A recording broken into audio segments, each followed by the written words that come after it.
نہایت ہی عزت و احترام کے لائق میرے پیارے نبی صلی اللہ علیہ وآلہ وسلم کے پیارے غلاموں،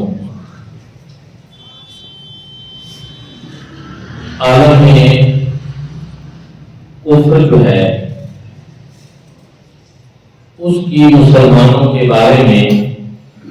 ایک ریسرچ ہے، انہوں نے ایک نتیجہ نکالا ہے اور اس کا اظہار بھی ان کی طرف سے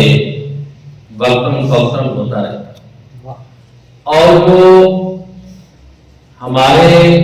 مفکرین ہیں انہوں نے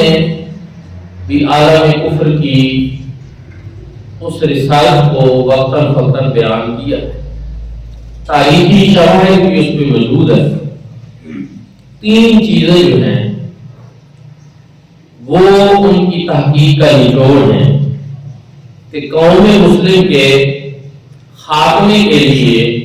تین کام ضروری، یہ عالم کفر یہ سمجھتا ہے، ان کی یہ سمجھتا ہے۔ نمبر ایک کہ مسلمانوں کے دلوں سے حضور نبی کریم صلی اللہ علیہ وآلہ وسلم کی محبت کو نکالا ہے، یہ بنیادی چیز ہے۔ وہ سمجھتے ہیں کہ جب تک مسلمان کے دل میں حضور نبی کریم صلی اللہ علیہ وآلہ وسلم کی محبت رہے گی، پیار رہے گا، عشق رہے گا، تو یہ قوم مٹ نہیں سکتی۔ دوسری چیز ان کی یہ رسالت تھی کہ دینی تعلیم اور بنیادی تعلیم کا ایک فرق قائم کیا جائے اور ان کو الگ الگ کر دیا جائے، جبکہ ہماری صدیوں کی اسلامی تاریخ میں دینی اور بنیادی تعلیم کا الگ الگ ہونا اس کا کوئی تصور نہیں تھا۔ ہمارے مدرسوں سے ہی سائنسدان، ریاضی دان، کیمیا دان اور مختلف امور پر ماہرین پیدا ہوتے تھے اور پیدا ہوتے رہے ہیں، اور انہوں نے زندگی کے مختلف شعبوں میں کارہائے نمایاں سار انجام دی۔ تو انہوں نے ایک تقسیم یہ کی کہ ان کو الگ الگ کریں، اس سے جدید اور قدیم علوم کے لوگوں کے درمیان ایک خلیج پیدا ہوگی، ان میں آپس میں ایک ٹکراؤ پیدا ہوگا، اور پھر اس سے آگے بہت سارے ان کو نتائج حاصل ہوں گے۔ یہ ان کی ایک سوچ تھی، اور اس کے اثرات بھی بعد میں مرتب ہوئے، کبھی اس پہ بھی بات کریں گے۔ تیسری چیز قوم مسلم کے خاتمے کے لیے ضروری ہے کہ ان کو آپس میں انتشار ان میں پیدا کیا جائے، افتراق پیدا کیا جائے،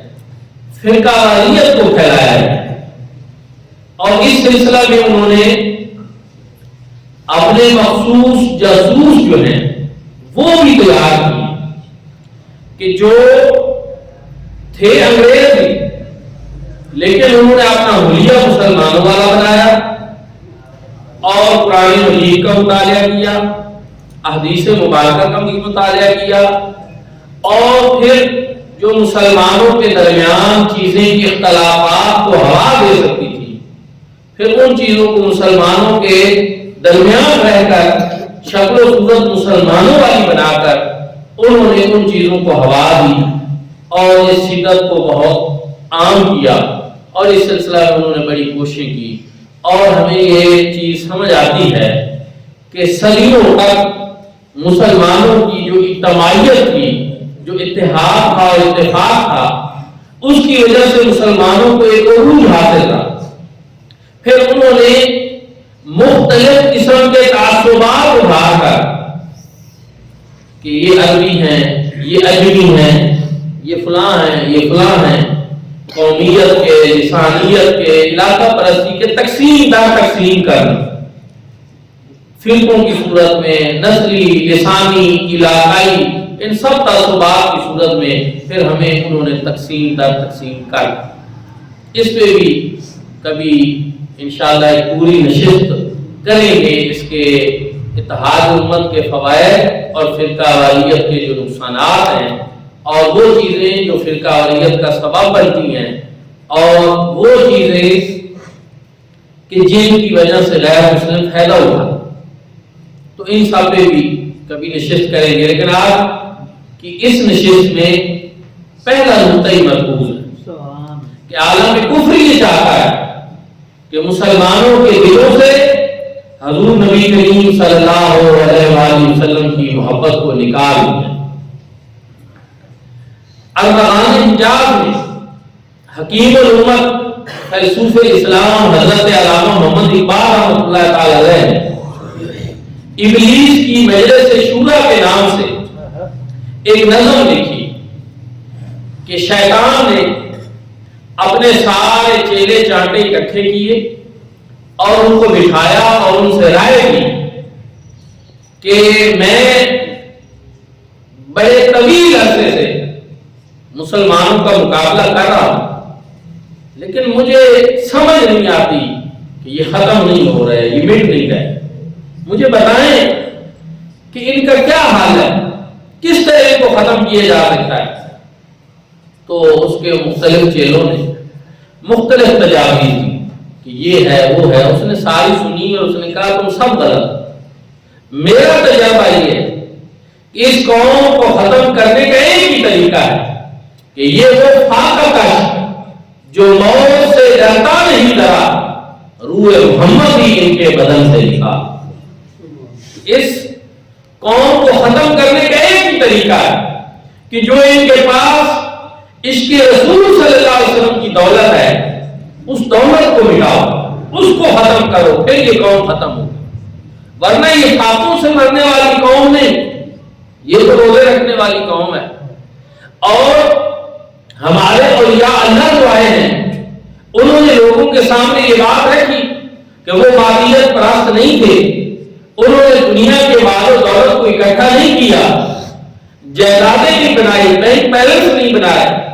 مال و دولت نہیں سمیٹا، لیکن انہوں نے اپنا تمام تر اثاثہ، اپنا تمام تر ترکہ، اپنی تمام تر میراث عشق رسول صلی اللہ علیہ وسلم کی صورت میں چھوڑی. اور ایک بزرگ نے نہیں، دو نے نہیں، پوری دنیا اولیاء اللہ نے جہاں بھی ڈیرا لگایا ان کی مثالیں ہمارے سامنے. ان کی میراث یہی تھی، ان کے پاس یہی دولت تھی، یہی احساس تھا کہ حضور نبی کریم صلی اللہ علیہ وآلہ وسلم سے خود بھی پیار کرتے تھے، اور جو ان کے پاس آتے ان کا تعلق بھی وہ اللہ اور اس کے رسول صلی اللہ علیہ وسلم سے تھا. دوستانے کی وقار یہی تھی. قرآن مجید فرقان حمید میں بھی اللہ رب العزت نے حضور نبی کریم صلی اللہ علیہ وآلہ وسلم کی اتباع، اطاعت، محبت اور حضور صلی اللہ علیہ وسلم کی تعظیم اور توقیر، اس کے اوپر بڑا زور دیا اور اس کا درس دیا. اور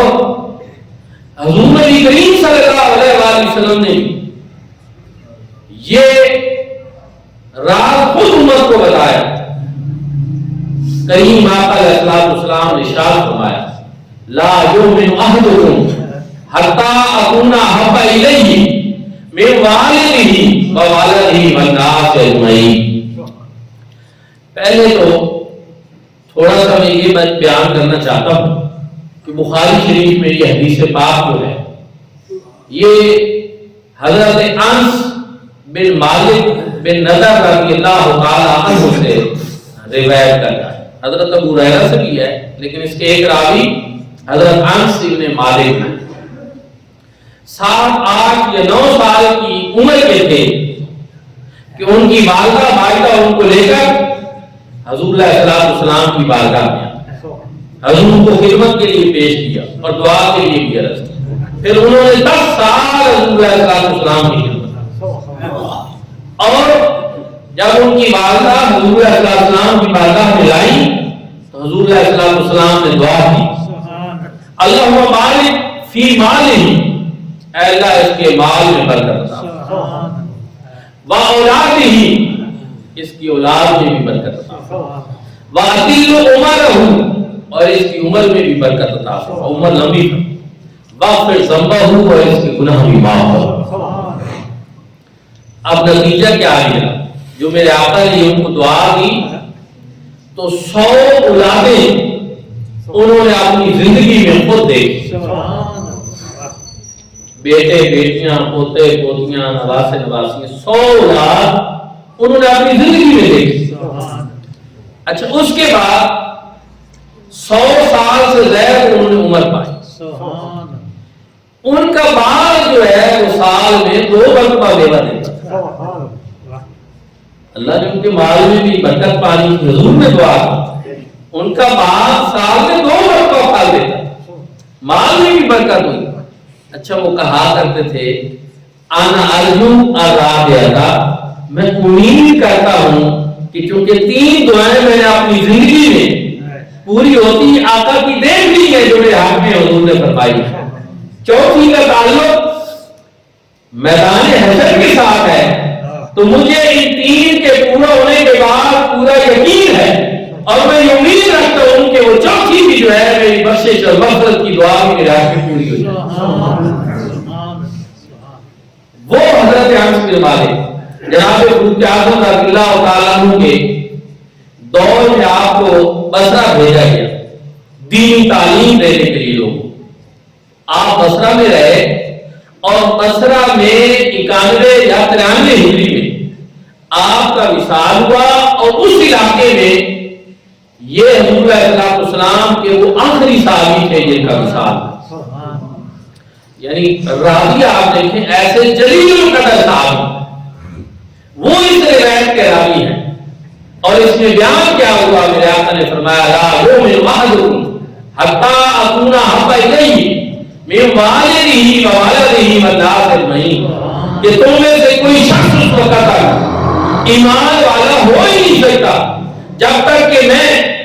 اس کے والدین، اس کی اولاد، یہاں تک کہ تمام لوگوں سے زیادہ اس کو محبوب ہوں۔ دوستان کا یہاں کامل ایمان کی بنیادی شرط حضور علیہ السلام نے اپنی محبت کو کرا، حضور کی محبت ہے دل میں تو ایمان مکمل، اگر محبت رسول صلی اللہ علیہ وسلم نہیں ہے تو ایمان بھی مکمل نہیں ہے۔ محمد صلی اللہ علیہ وآلہ وسلم کی محبت دین حق کی شرط اول، اسی میں ہو اگر حامی تو سب کچھ نہ ہو۔ اگر کوئی شخص مسلمانوں والا ظاہری حلیہ بھی بنا لے اور وہ افعال بھی سر انجام دے جو مسلمانوں کے ہیں، کہ نماز بھی پڑھے، روزہ بھی رکھ لے، قرآن بھی پڑھے، تو اگر اس کے دل میں حضور علیہ السلام کی محبت نہیں ہے تو پھر اس کے یہ اعمال بھی اس کو کوئی فائدہ نہیں دے سکتے۔ اور اس سلسلہ میں منافقین مدینہ کی مثال ہمارے سامنے موجود ہے کہ کلمہ بھی پڑھتے تھے، نمازیں بھی پڑھتے تھے، اعمال اور افعال ظاہری طور پر مسلمانوں والے بجا لاتے تھے، لیکن اصل مسئلہ کیا تھا کہ دل میں حضور نبی کریم صلی اللہ علیہ وسلم کا پیار نہیں، میرے آقا کی محبت نہیں۔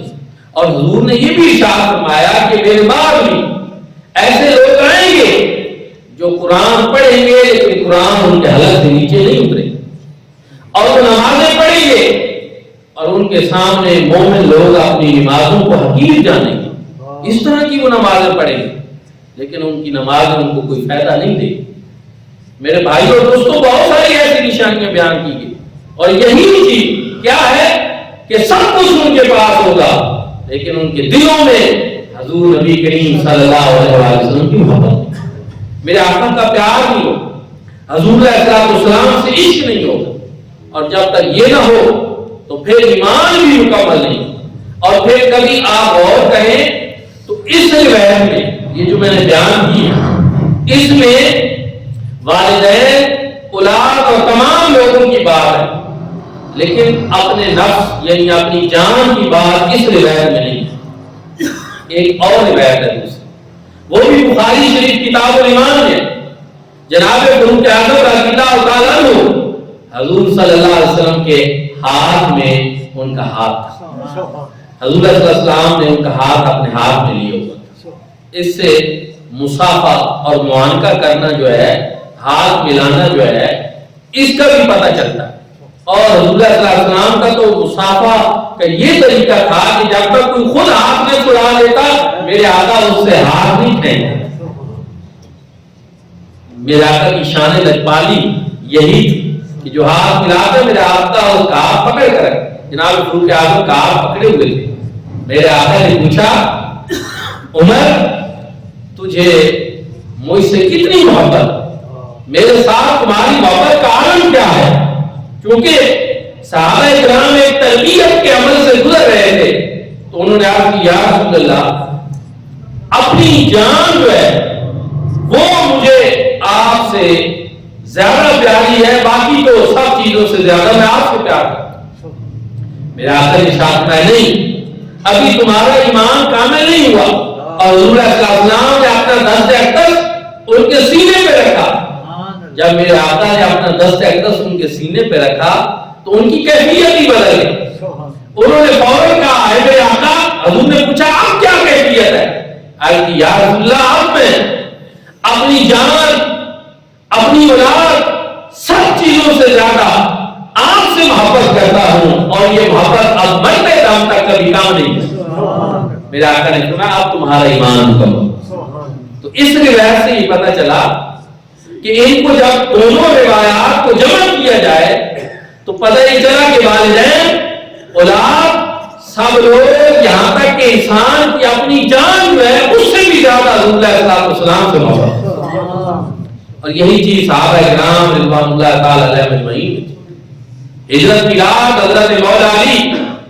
کرم اللہ وجہہ حضور علیہ السلام کے بستر پہ سوئے، کس کو نہیں معلوم کہ یہ کتنا پرخطر کام تھا،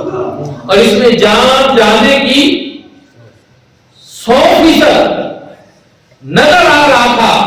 کہ جان چلی جائے گی، کفار نے آج محاصرہ کرنا ہے، لیکن نہیں، کریم آقا کے اوپر انہوں نے جان باز۔ اور جناب حضرت سیدنا صدیق اکبر ہجرت میں ہمراہ سے ٹھہرے، رفیق کے سفر بن گئے، اور وہ سفر بھی پرخطر سفر، اور سب کو پتا ہے کہ اس میں بھی جان جانے کا خدشہ تھا، کبھی میرے آقا کے آگے کبھی پیچھے، کبھی دائیں کبھی بائیں۔ حضور نے پوچھا، صدیق اکبر آج یہ چلنے کا انداز کون سا ہے؟ عرض کرتے، یا رسول اللہ میرے دل میں یہ خیال آتا ہے کہ کہیں دشمن آگے نہ چھپا ہوا ہو تو میں آگے ہو جاتا ہوں،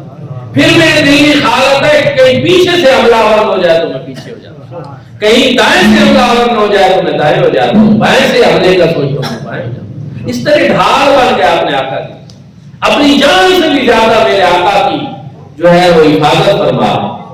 اور صرف یہ دو مثالیں نہیں ہیں، حضرت عمار بن یاسر کو دیکھیں، ان کے ساتھ کیا ہوا، ان کو دہتی ہوئی آگ کے اوپر لٹایا، حضرت بلال حبشی کو تپتی ہوئی ریت کے اوپر گھسیٹا، لیکن سارے کے سارے میرے آقا کے اوپر پروانہ بار نثار، اپنی جان کی بھی پرواہ نہیں، کروں تیرے نام پہ جان فدا، نہ بس ایک جان دو جہاں فدا، دو جہاں سے بھی نہیں جی بھرا، کروں کیا کروں جہاں۔ حضور علیہ السلام تو اپنی جان مال اولاد سے بھی زیادہ محبت کر۔ ایک مرتبہ حضرت سیدنا صدیق اکبر اور آپ کے صاحبزادے حضرت عبدالرحمن بن عوف دونوں بہن باپ بیٹا، تو چونکہ حضرت سیدنا صدیق اکبر ہجرت فرما کر آ گئے تھے اور حضرت عبدالرحمن بن ابوبکر ابھی مدینہ میں تھے، اور ان کو مجبوراً کفار کی طرف سے جنگ بدر میں آنا پڑا تھا، تو انہوں نے کہا ابا جان وہ ایک بات آپ کو بتانی ہے کہ جنگ بدر میں ایک ایسا موقع آیا تھا،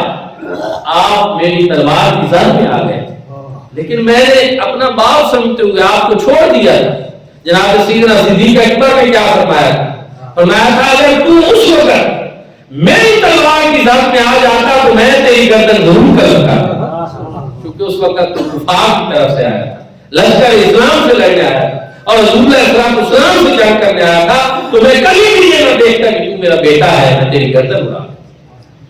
صحابہ کرام کا تو یہ پیار محبت تھا کریم آقا علیہ السلام سے کہ عملاً انہوں نے ہر موقع پہ حضور علیہ السلام سے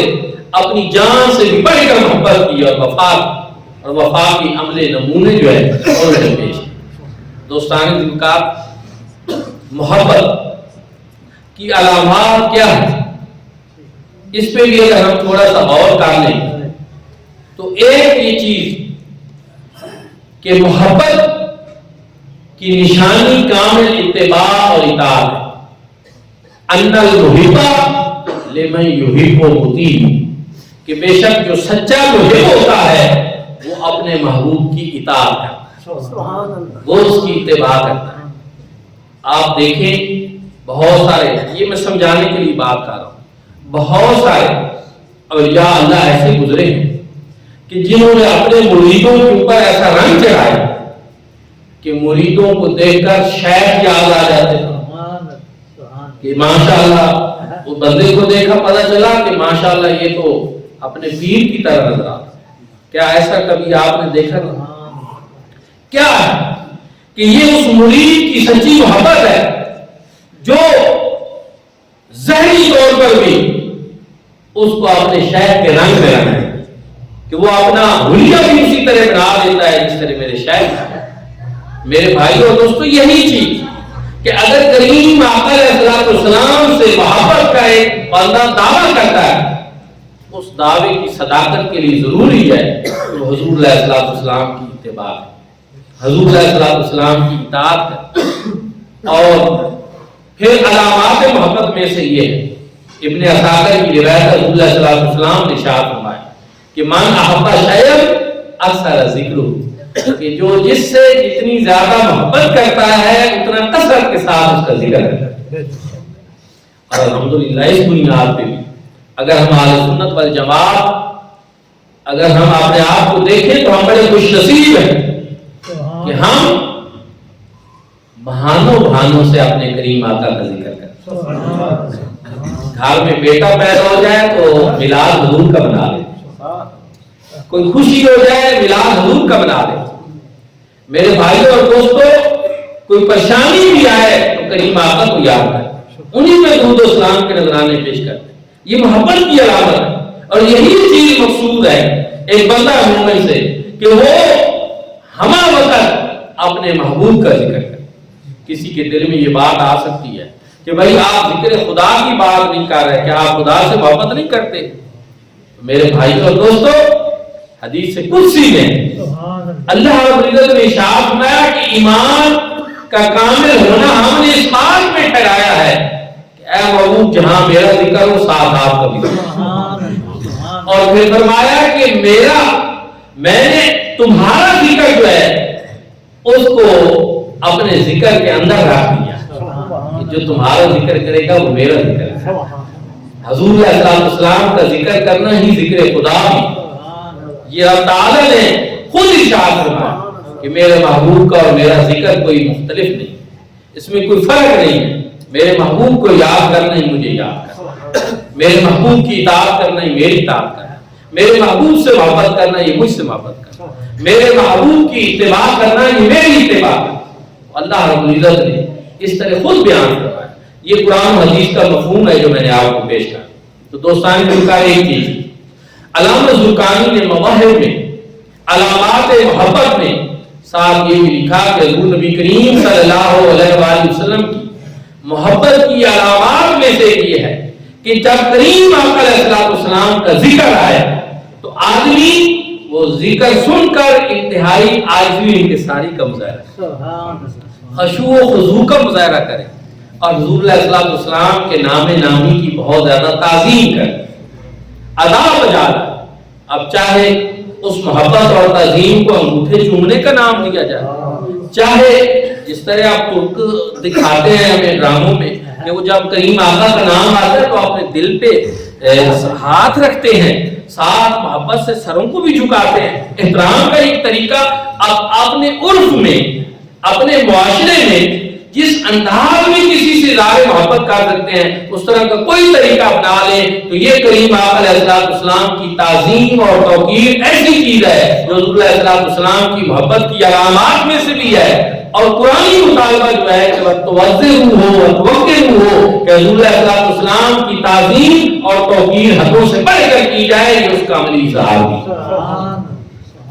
دوستان کا اسی طرح حضور علیہ السلام سے محبت کی علامات میں سے پھر ایک اور چیز ہے